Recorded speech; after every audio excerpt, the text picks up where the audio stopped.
అమ్మవారి యొక్క రూపాన్ని ఎంతో ఉపాసించినటువంటి పోతరామాత్యుడు అమ్మవారిని ప్రార్థించడానికి చక్కటి తెలుగు భాషలో చెప్పినటువంటి పద్యం ఇది.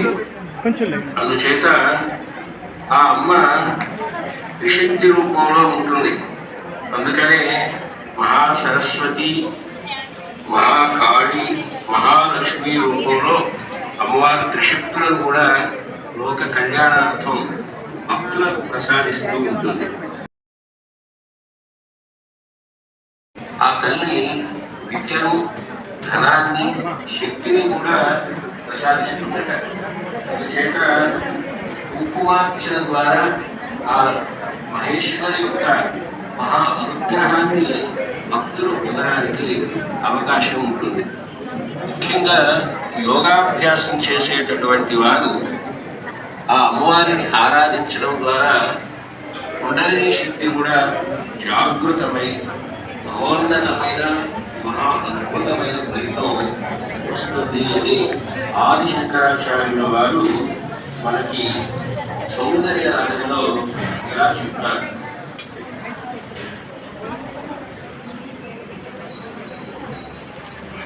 మూలాధారే కమపి మణిపూరే ఉదవహం స్థితం స్వాధిష్టానే ఆకాశం వై మనోమధ్యే సకలమతి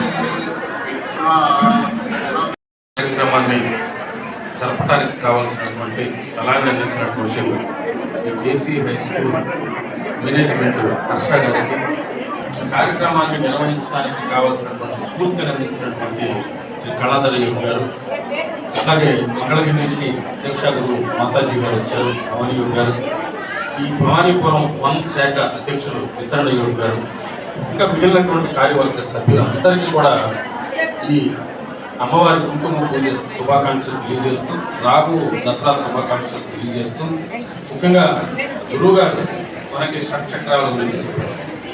ఈ షట్చక్రాలు మనకి సుషుమ్న రాడిన నుంచి కొండని జాగ్రత్త కలిగి మనకి ఈ సహస్రాల దాకా ప్రయాణం చేయాలి. మనం యోగ సాధకులు చాలా మంది ఇక్కడ ఉన్న వాళ్ళందరూ కూడా యోగ సాధకులే. నేను ఈ ప్రాంగణంలో ప్రవేశిస్తూ ఉన్నప్పుడు లలితా సహస్రనామ పారాయణం అనేది జరుగుతుంది.